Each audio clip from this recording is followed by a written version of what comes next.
जो एक दिन एक अनजान लड़के पर भरोसा करके इसके घर तक चले जाते हैं। लेकिन इसके घर में जाने के बाद इन्हें पता चलता है कि वो किडनैप हो चुके हैं और फिर इन्हें एक घने जंगल में ले जाया जाता है और वहां इन्हें बार बार टॉर्चर करके गलत काम किया जाता है। लेकिन क्या वो वहां से बच के आ पाएंगी, ये हम देखेंगे आज की इस पूरी कहानी में। कहानी की शुरुआत में हम दो पुलिस वालों को देखते हैं जो गाड़ी से ग्रुप नाम के एक क्रिमिनल को लेकर जा रहे होते हैं और थोड़ी दूर आगे जाने के बाद इनके सामने एक रेलवे क्रॉसिंग आती है तो वो अपनी गाड़ी रोक लेते हैं। लेकिन थोड़ी देर में एक दूसरी गाड़ी आकर इनको जोर से एक टक्कर मार देती है जिससे दोनों पुलिस वाले बहुत ही बुरी तरह जख्मी हो जाते हैं। इसके बाद सैडी और फ्रांसिस नाम के दो लोग इस गाड़ी से उतरते हैं जो ग्रुप के ही साथी थे, जिनमें से सैडी ग्रुप की गर्लफ्रेंड थी जो आकर एक पुलिस वाले को शूट करके मार देती है। इसके बाद आगे ग्रुप आकर इसे दूसरे पुलिस वाले को मारने लगता है और फिर गाड़ी में रुकी इसकी बेटी की फोटो इसे दिखाकर सीट बेल्ट से इसका गला फंसाकर इसकी जान ले लेता है। इसके बाद सीन शिफ्ट होता है जहां स्विमिंग करते हुए हम 17 साल की एक प्यारी सी लड़की को देखते हैं जिसका नाम मेरी होता है। अब मेरी को स्विमिंग का बहुत शौक है और इसकी माँ एमा भी इसे बहुत प्यार और सपोर्ट करती है। इसके बाद वो अपनी माँ से स्विमिंग के टाइमिंग के बारे में पूछती है, जिस पर इसकी माँ कहती है कि इस बार तुम्हारा बहुत अच्छा टाइम रहा और अब ये सब छोड़कर तैयार हो जाओ, हमें वेकेशन पर जाना है। इसके बाद ये दोनों वेकेशन पर निकल जाते हैं, पर इससे पहले वो मैरी के डैड जॉन को पिक करते हैं जो कि एक डॉक्टर है और फिर ये लोग बहुत हंसी खुशी वेकेशन के लिए अपने गेस्ट हाउस में पहुंच जाते हैं जो कि शहर से दूर एक जंगल में लेक के किनारे पे होता है। इसके बाद वो अंदर आकर अपने सामान वगैरह रखते हैं और वहीं मेरी रूम में अपने भाई की फोटो और इसकी एक लॉकेट देखकर इसे याद करने लगती है क्योंकि कुछ साल पहले यहाँ आने के बाद इसका भाई डूब के मर गया था। इसके बाद मेरी नहाने लगती है और नहा धोकर फ्रेश कपड़े पहनकर अपने मॉम डैड के पास आ जाती है और इन्हें कहती है कि वो कार लेकर पेज नाम की एक अपनी गर्लफ्रेंड से मिलने जाना चाहती है। लेकिन इसकी माँ मना करने लगती है, पर इसके डैड कार की चाबी दे देते हैं और कुछ पैसे भी इसे दे देते हैं। इसके बाद मैरी अपनी फ्रेंड से मिलने निकलने जाती है जो कि एक शॉप में कैशियर है, तो दोनों वहां बैठकर बातें करने लगते हैं कि आज रात वो एक साथ बहुत एंजॉय करेंगे। अब थोड़ी देर में शॉप में जस्टिन नाम का एक लड़का इनके पास आता है कुछ सामान और सिगरेट लेने के लिए। लेकिन पेज कहती है कि सिगरेट लेने के लिए तुम्हारी एज आईडी दिखानी पड़ेगी क्योंकि तुम अभी भी शायद अंडर एज हो। अब आईडी तो उसके पास नहीं होती, तो वो इनसे कहता है कि अगर तुम मुझे एक पैकेट सिगरेट दोगी तो तुम दोनों के लिए मेरे पास एक खास चीज है जिससे तुम दोनों बहुत ही खुश हो जाओगी। जिस पर पेज थोड़ी देर सोचने के बाद मान जाती है। लेकिन जब वो पैसे दे रहा होता है तो इसके एक नोट में खून लगा होता है जिसे वो जल्दी से छुपा लेता है। पर जस्टिन अपने सामान लेने के बाद पेज और मेरी इसके साथ इसके घर के लिए निकल जाते हैं और वहां पहुंचने के बाद पेज मेरी को कार में रहने के लिए कहकर वो जस्टिन के साथ अंदर जाती है। अब यहाँ मैरी इंतजार कर रही होती है, लेकिन काफी देर हो जाने पर मैरी अंदर जाती है और जाकर देखती है कि पेज जस्टिन के साथ बैठकर सिगरेट पी रही होती है। तो मैरी पेज से कहती है कि देर हो रही है, हमें घर जाना चाहिए। लेकिन पेज इसे बैठकर सिगरेट पीने के लिए कहती है और कहती है कि ये सिगरेट थोड़ा स्पेशल है, तुम्हें भी मजा आएगा। अब शुरू में तो मैरी मना करती है, लेकिन आखिर में वो भी सिगरेट पीने लग जाती है। तभी मैरी को इसकी माँ की फोन आती है जो इसे रात होने से पहले घर आने के लिए कहती है। लेकिन मैरी अपनी माँ से कहती है कि आज रात वो पेज के साथ ही रहेगी। इसके बाद ये तीनों मस्ती सिगरेट पीते हुए बातें करने लगते हैं और अब मैरी और पेज को जस्टिन से अच्छी दोस्ती भी हो गई थी। सब कुछ अच्छा चल रहा होता है। लेकिन थोड़ी देर बाद वहाँ ग्रोक अपनी गर्लफ्रेंड और फ्रांसिस के साथ आता है। असल में ग्रोक जस्टिन के डैड हैं और जस्टिन जानता है कि इसका डैड एक अच्छा इंसान नहीं है, तो वो अपने डैड को देखकर घबराने लगता है। लेकिन यहाँ पर ग्रोक कहता है कि वाओ कितनी प्यारी लड़कियां हैं, क्या तुम हमें इनसे इंट्रोड्यूस नहीं करवाओगे। तो जस्टिन मैरी और पेज को अपने डैड से इंट्रोड्यूस करवाता है। लेकिन तभी ग्रोक जस्टिन को एक मुक्का मारता है और कहता है क्या तुम्हें पता नहीं कि यहाँ पर अनजान लोगों का आना अलाउड नहीं है। और वो कहता है कि हमारी फोटो न्यूज़पेपर के मोस्ट वांटेड लिस्ट में आ चुकी है, पुलिस हमें ढूंढ रही है और तुम यहाँ लड़कियों को बुला के पार्टी कर रहे हो। ये सुनने के बाद मैरी कहती है हमें इन सब से कोई मतलब नहीं, हम इन सब के बारे में किसी को भी नहीं बताएंगे। लेकिन ग्रुप कहता है कि तुम दोनों हमें देख चुके हो, हम यहाँ पर रहते हैं इसलिए हम रिस्क नहीं ले सकते। तभी पेज घबराकर भागकर बाथरूम में जाके फोन लगाने की कोशिश करती है और खिड़की के जरिए चिल्लाने लगती है। लेकिन थोड़ी देर में फ्रांसिस दरवाजा तोड़कर बाथरूम के अंदर आता है और पेज का सर पकड़कर जोर से मारता है, जिससे वो बेहोश हो जाती है। इसके बाद फ्रांसिस मैरी के पास आकर जबरदस्ती इसकी फोन लेकर तोड़ देता है। इसके बाद ग्रुप दोनों को गाड़ी में डालने के लिए कहता है और फिर सब एक गाड़ी में बैठकर जाने लगते हैं। गाड़ी पर जस्टिन भी था, लेकिन वो कुछ नहीं कर पा रहा था। फ्रांसिस पेज के शरीर पर गलत तरीके से टच करने लगता है। फिर थोड़ी देर बाद ही एक पुलिस की गाड़ी इनके साइड से गुजरती है, जिसे देखकर वो चिल्लाने की कोशिश करती है, लेकिन फ्रांसिस इन्हें चाकू दिखाकर डरा धमका के चुपचाप बैठने के लिए कहता है।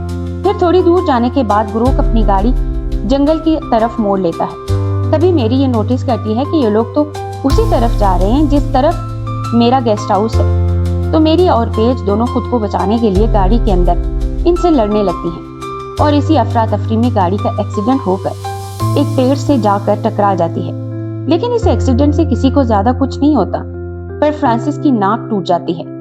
अब एक्सीडेंट होने के बाद वो मैरी और पेज को मारना शुरू कर देते हैं, लेकिन इसी बीच मौका पाकर दोनों वहां से भागने लगती हैं और फिर ग्रुप मैरी को पकड़ लेता है और अब पेज वहां से भागने लगती है। तो इसके पीछे फ्रांसिस और सेडी पकड़ने जाते हैं और इसके पीछे पीछे काफी दूर जाने के बाद आखिरकार वो इसे पकड़ लेता है और फ्रांसिस इसे मारकर बेहोश कर देता है और सेडी इसके कपड़े फाड़कर इसके हाथ बांध देती है और वापस लेकर जमीन पर लिटा देते हैं। इसके बाद ग्रुप जस्टिस से कहता है कि तुम इन दोनों के दोस्त हो, तो तुम आकर इन दोनों में से किसी के साथ भी रेप करो, पर जस्टिस ऐसा करने से साफ मना कर देता है। लेकिन फिर भी वो सब मिलकर जस्टिस को जबरदस्ती पकड़कर मैरी के प्राइवेट जगहों पर हाथ लगवाने लगते हैं और इनकी ये हरकतें देखकर पेज ग्रुप को एक गाली देती है, जिससे ग्रुप को इतना गुस्सा आता है कि वो आकर पेज के पेट में चाकू मार देता है और इसे वहीं तड़प कर मरने के लिए छोड़ देता है।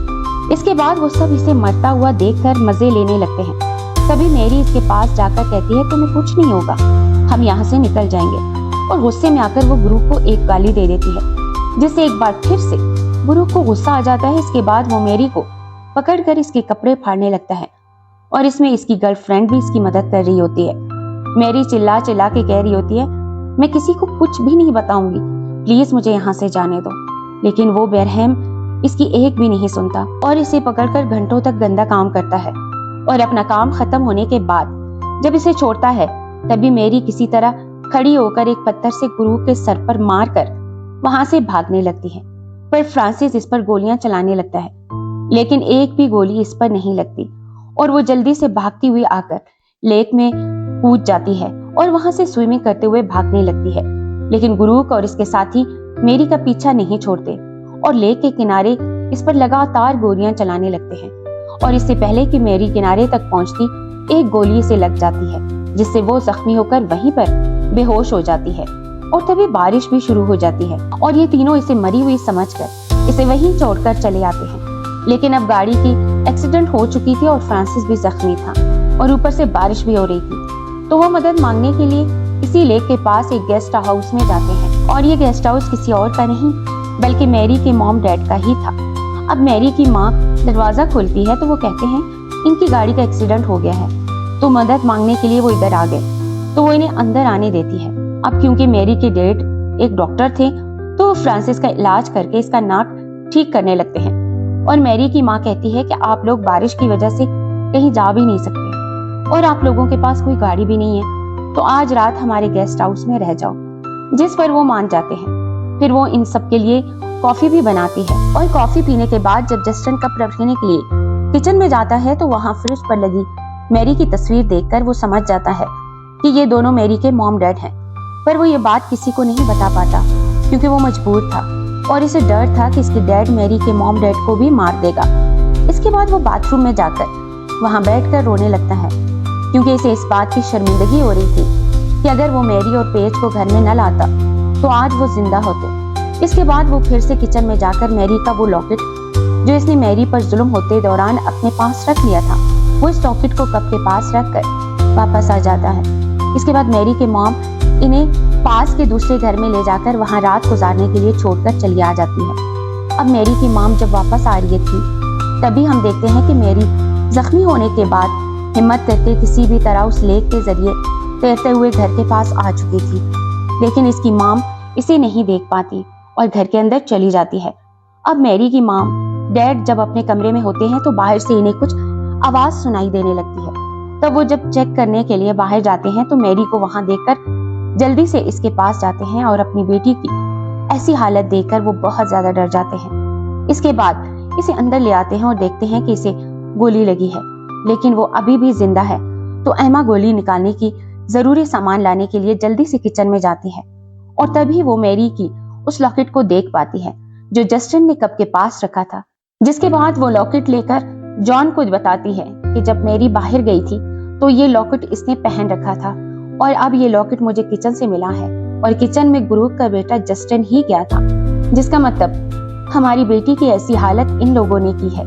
ये बताते हुए वो रोने लगती है और साथ ही मैरी के डैड भी रोने लगते हैं। फिर जब वो मैरी का इलाज करने लगते हैं तो वो समझ जाते हैं कि मैरी के साथ बहुत ही बेरहमी रेप भी हुआ है, जिससे इन्हें बहुत गुस्सा आता है और वो फैसला कर लेते हैं कि अब वो इन सब से मैरी का बदला लेकर ही छोड़ेंगे।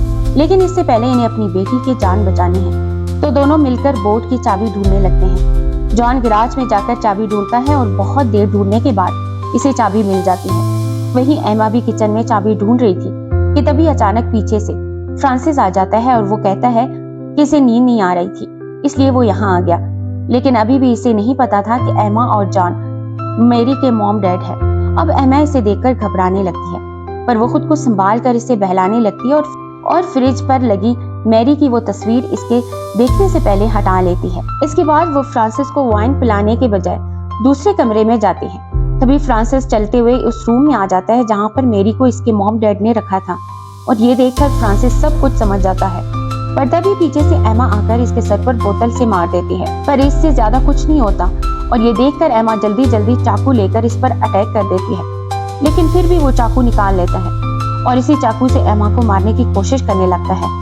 और तभी वहां पर जॉन एक नुकीला हथौड़ा लेकर आ पहुंचता है और अब यहाँ जॉन और फ्रांसिस की लड़ाई शुरू हो जाती है, जिसमें जॉन इसको जख्मी नाक पकड़कर इसे तकलीफ देने लगता है। इसके बाद दोनों मिलकर फ्रांसिस को बेसन में डुबोने लगते हैं और इसी दौरान जॉन बेसन का ब्लेड ऑन कर देता है और जिससे फ्रांसिस का हाथ इसमें फंस जाता है और वो चिल्लाने लगता है।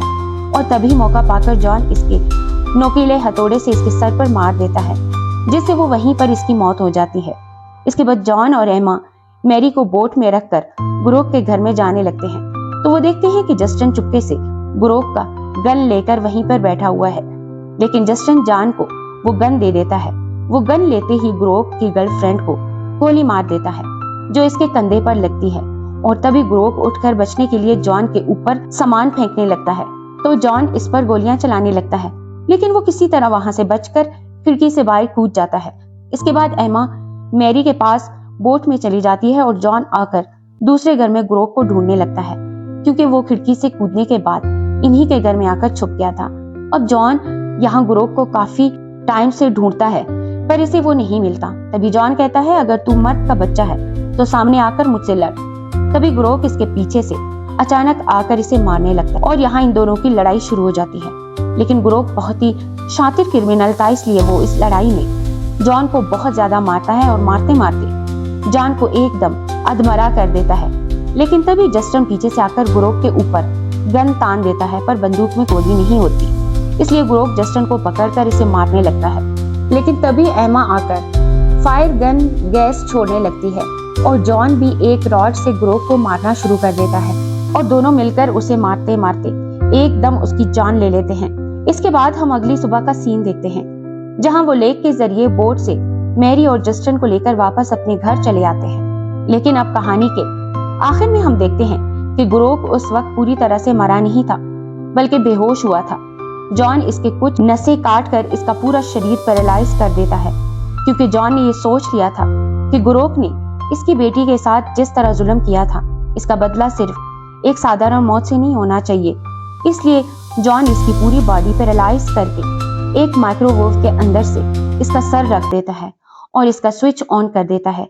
धीरे धीरे माइक्रोवेव गर्म होकर इसका सर पिघलने लगता है और एकदम से फट जाता है और बहुत ही बदतरीन तरीके से आखिरकार इसकी मौत हो जाती है।